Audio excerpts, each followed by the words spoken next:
Hello everyone, welcome back to my another new vlog. So let's start. তো happy Independence Day to all of you. আমরা কিন্তু স্বাধীনতার দিন বেরিয়ে পড়েছিলাম একটু নিজেকে স্বাধীন বোঝানোর জন্য। হ্যাঁ, তো যাই হোক, দুজন মিলে একটু টাইম স্পেন্ড। আজকে ইন্ডিপেন্ডেন্স ডের দিনকে একটু বেরিয়ে একটু বাইরে এসেছি, দুজন মিলে একটু খাওয়া দাওয়া করবো, একটু টাইম স্পেন্ড করছি দুজন মিলে। তো হাটারির পাশে একটা ছোটোখাটো একটা দোকান খুলেছে, একটা মানে মিনি আর কি, একটা ছোটো ক্যাফে টাইপের। তো ওইখানে আমরা এসে ওখানে এসে একটু খাওয়া দাওয়া করবো। তা আজকে নতুন আইটেম আমরা ট্রাই করব, সেটা হচ্ছে চিকেন সপ বাও।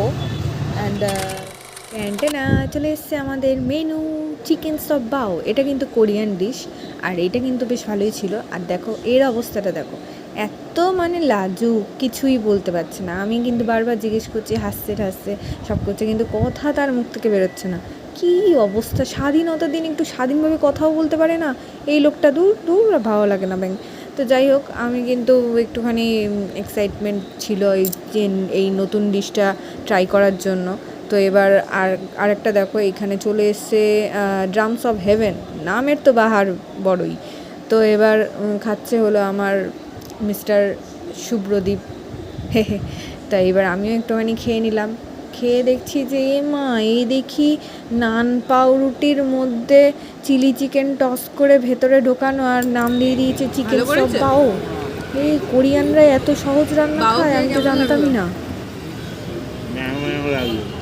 কি নতুন ডিশ ট্রাই করলাম, চিকেন বাও, মানে কোরিয়ান ডিশটার মধ্যে সেরকম কিছু নেই, মানে নান যেরকম খেতে হয়, নানের মধ্যে চিলি চিকেন টাইপ কিছু একটা দিয়ে দিয়েছে সসে টস করে। হ্যাঁ, পাউরুটির মধ্যে। আর এখন নিয়েছি ড্রামস অফ হেভেন। এইটা কিন্তু চিকেন ললিপপ যেরকম হয় ওরকমই, ঠিক সসে টস করে। দেখি কীরকম করেছে।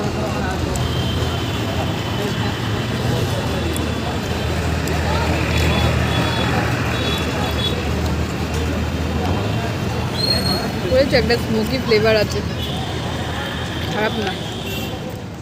আজকের ভিডিও কিন্তু এই অবধি ছিল। তোমরা তোমাদের ইন্ডিপেন্ডেন্স ডে কীরমভাবে সেলিব্রেট করলে সেটা কিন্তু অবশ্যই আমার কমেন্ট বক্সে এসে জানিও।